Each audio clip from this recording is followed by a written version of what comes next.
जय हिंद साथियों, आप सभी को फिर से एक बार अपना ही प्यारा यूट्यूब चैनल डीसी क्लासेस पर स्वागत है। आज क्लास 12th के विद्यार्थियों के लिए हिंदी गद्य खंड का एक मजेदार चैप्टर लेकर आए हैं जिसका नाम है जूठन। जूठन एक आत्मकथा है और इस आत्मकथा का हम लोग आज की क्लास में संपूर्ण लेखक परिचय और साथ ही साथ इस चैप्टर का संपूर्ण अर्थ जो है हम लोग एकदम सरल और आसान भाषा में क्या करेंगे, समझेंगे। तो आइए सबसे पहले हम लोग क्लास 12th हिंदी गद्य खंड चैप्टर 10 जिसका नाम है जूठन, और जूठन एक आत्मकथा है। इसके लेखक कौन है? तो ओम प्रकाश वाल्मीकि जी।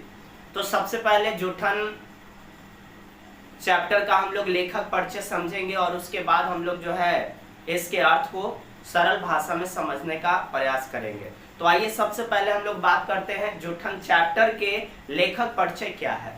अगर आपसे पूछा जाए जूठन की विद्या पूछा जाए कि जूठन क्या है, तो आपको याद रखना है जूठन जो है यह एक आत्मकथा है।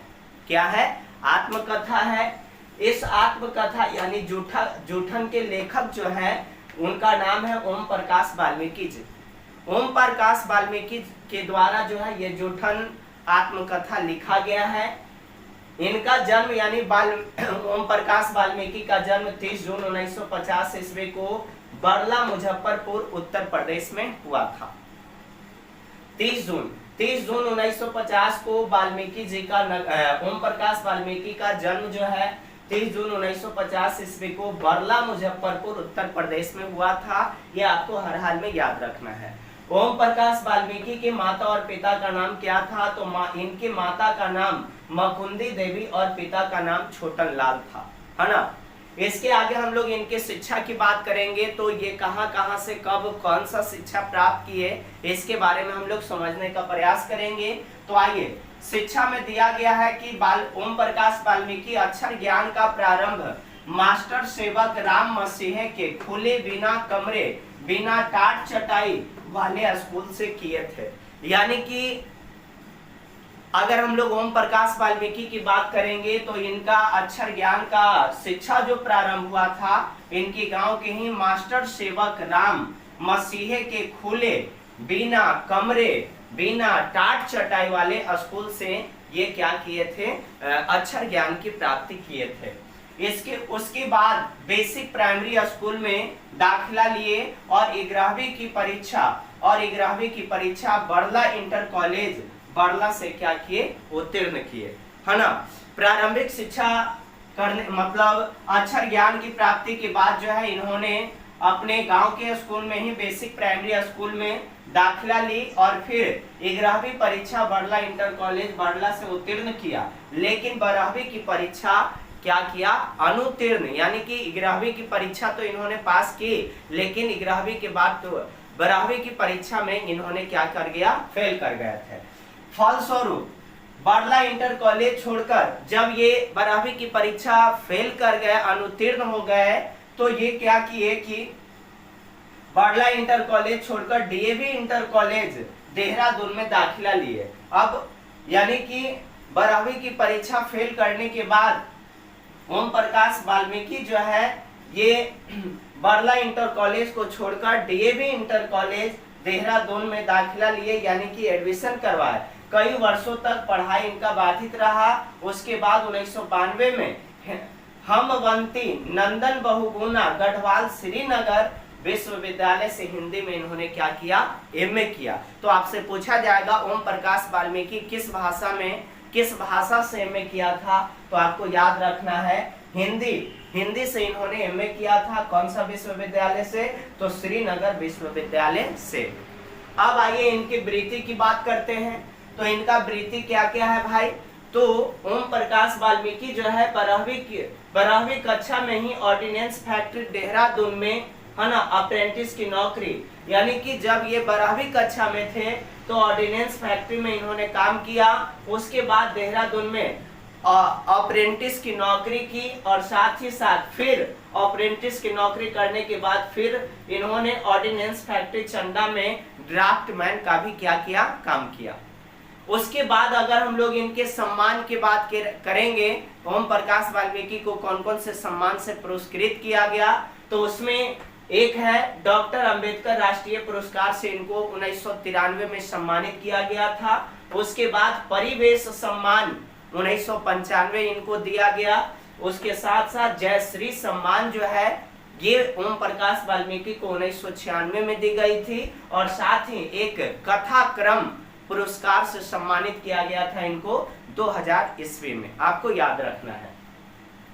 इसके बाद इनकी प्रमुख कृतियां की बात करेंगे तो एक है जूठन जो कि आत्मकथा है। इसके साथ सदियों के संताप, अब और नहीं, महाराष्ट्र में मेघदूत नामक नाट्य की इन्होंने स्थापना किया था, यानी कि खुद नाटक करते थे और दूसरों को नाटक सिखाने का क्या करते थे, कार्य करते थे। तो आपको याद रखना होगा कि महाराष्ट्र में ओम प्रकाश वाल्मीकि ने कौन सा नाट्य संस्था का स्थापना किया था, तो मेघदूत, आपको हर हाल में याद रखना है।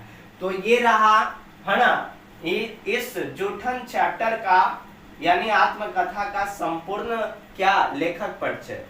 अब आइए हम लोग सरल और आसान भाषा में इस चैप्टर के है ना सारांश समझने का प्रयास करेंगे। सबसे पहला, ओम प्रकाश वाल्मीकि जब बालक थे तो उनके स्कूल में हेडमास्टर कालीराम उनसे पढ़ने के बदले झाड़ू लगवाते थे। यानी ऐसा बताया गया कि जब ओम प्रकाश वाल्मीकि जो है बालक थे यानी छोटा थे, तो उनके स्कूल में जो हेडमास्टर था जिसका नाम था कालीराम, उन्होंने पढ़ने के बदले उनसे हमेशा क्या लगवाते थे, झाड़ू। नाम भी इस तरह से हेडमास्टर पूछता था कि कोई बाघ गरज रहा हो। 2 दिन तक झाड़ू लगवाने के बाद तीसरे दिन उसके पिता देख लेते हैं, किसके, ओम प्रकाश वाल्मीकि के। लड़का फफक कर रो उठता है और पिता से सारी बातें बताता है। पिताजी मास्टर पर गुस्साते ओम प्रकाश वाल्मीकि बताते हैं कि उनकी माँ मेहनत मजदूरी 7-8-10 तगाओं के घर में साफ सफाई करती थी और माँ के इस काम में उनकी बड़ी भाभी तथा जसवीर और जनेश्वर दोनों भाई का हाथ बटाते थे। यानी इनके भाई बहन भी थे और इनकी माँ भी थी। इनके माँ के बारे में ऐसा बताया गया है कि गांव के बड़े लोगों के यहाँ जो है साफ सफाई का काम, गौशाला में काम करती थी और काम करने के बदले क्या मिलता था, तो खाने के लिए जूठन मिलता था। यानी सब लोग घर में खाते थे और खाने के बदले जो जूठा बच जाता था वही इन लोगों को खाने के लिए मिलता था। आगे बताया गया, बड़ा भाई सुखवीर तगाओं के यहाँ वार्षिक नौकर की तरह काम करता था। इन सब कामों के बदले मिलता था 2 जानवर, पीछे फसल तैयार होने के समय 5 सेर अनाज, और काम करने के बदले जो है 2 जानवर के पीछे जो है 5 सेर अनाज मिलता था। और दोपहर के समय एक बची सूखी रोटी, जो रोटी खास तौर पर चूहों को देने के लिए आटे भूसी मिलाकर बनाई जाती थी। कभी कभी जूठन भी भंगन की कटोरे में डाल दी जाती थी। दिन रात मर खप कर भी हमारे पसीने की कीमत मात्र जूठन, फिर भी किसी को कोई शिकायत नहीं। वाल्मीकि बोलते हैं ओम प्रकाश वाल्मीकि कि भाई इतना सारा काम दोपहर का, सुबह से लेकर दोपहर से लेकर शाम तक काम करने के बाद जो है हमें क्या मिलता है, तो सूखी रोटी मिलता है और साथ ही साथ हमें ये हमारे पसीने की कीमत मात्र जूठन मिलती है, फिर भी हम किसी से कोई सरवा शिकायत नहीं करते, कोई शर्मिंदगी नहीं करते, पश्चाताप नहीं। यह कितना क्रूर समाज जिसमें श्रम का मूल नहीं बल्कि निर्धनता को बरकरार रखने का एक षड्यंत्र ही था। सब ओम प्रकाश के घर की आर्थिक स्थिति इतनी कमजोर थी कि एक पैसे के लिए प्रत्येक परिवार के सदस्य को खटना पड़ता था। ऐसा बताया गया आत्मकथा में इस चैप्टर में कि ओम प्रकाश वाल्मीकि के घर की स्थिति इतनी खराब थी, दयनीय थी कि एक पैसा के लिए सभी परिवार को क्या करना पड़ता था, खटना पड़ता था। यहाँ तक कि लेखक को भी मरे हुए पशुओं के खाल उतारने जाना पड़ता था। यह समाज की वर्ण व्यवस्था एवं मनुष्य के द्वारा मनुष्य का किया गया शोषण का ही क्या है, परिणाम है कि एक और व्यक्ति के पास धन की कोई कमी नहीं तो दूसरी ओर हजारों हजार दो जून की रोटी के लिए निकृष्ट कार्य करने पड़ते हैं। भोजन की कमी और मन की लालसा को पूरा करने के लिए जूठन भी चाटनी पड़ती है। और बताया गया कि ये समाज कितनी क्रूर है या क्रूरता पाई जाती है समाज में कि एक के पास इतना ज्यादा धन है कि वो उसके पास इतना ज्यादा धन है कि किसी चीज की कमी नहीं है, और दूसरी तरफ समाज में कुछ ऐसे लोग हैं जिनके पास खाने के लिए अनाज नहीं है। वैसे लोगों को बड़े लोगों के द्वारा काफी शोषण की जाती है। भोजन की कमी और मन की लालसा को पूरी करने के लिए जूठन भी चाटनी पड़ती है। लेखक को एक बात का बहुत गहरा असर होता है, उसकी भाभी द्वारा कहा गया कथन कि इनसे ये न कराओ, भूखे रह लेंगे, इन्हें इस गंदगी में न घसीटो। ये शब्द लेखक को उस गंदगी से बाहर निकाल लाते। भाभी के कहे ये शब्द आज भी लेखक के हृदय में रोशनी बनकर चमकते हैं, क्योंकि उस दिन लेखक, उनकी भाभी और मां के साथ संपूर्ण परिवार पर ऐसा प्रभाव पड़ा कि लेखक ओम प्रकाश वाल्मीकि धीरे धीरे किंतु दृढ़ संकल्प से पढ़ाई में ध्यान लगाता और हिंदी में स्नातकोत्तर करने के पश्चात उनके सम्मान जैसे डॉक्टर अंबेडकर राष्ट्रीय पुरस्कार, परिवेश सम्मान, जयश्री सम्मान, कथा सम्मान से विभूषित होकर सरकार के ऑर्डिनेंस फैक्ट्री में अधिकारी पद पर विभूषित किया। इसके साथ ही इन्होंने आत्मकथा, कहानी संग्रह, कविता संग्रह, आलोचना आदि पर अनेक रचनाएं भी लिखी। महाराष्ट्र में मेघदूत नामक नाट्य संस्था स्थापित कर उसके माध्यम से इन्होंने अनेक अभिनय और मंचन का निर्देशन भी किया। साथ ही साथ इस प्रकार लेखक ओम प्रकाश वाल्मीकि ने एक चूहड़ दलित के घर में जन्म लेकर जीवन में सफलता के उच्च सोपान तक पहुंचकर यह सिद्ध कर दिया कि जहां चाह है वहां सभी कुछ है। ओम प्रकाश वाल्मीकि की इस आत्मकथा ने अनेक पाठकों पर भारी असर डाला है, क्योंकि इनके लेखन में इनके अपने जीवन अनुभवों की सच्चाई और वास्तव बोध से उपजी नवीन रचना संस्कृति की अभिव्यक्ति का एहसास होता है।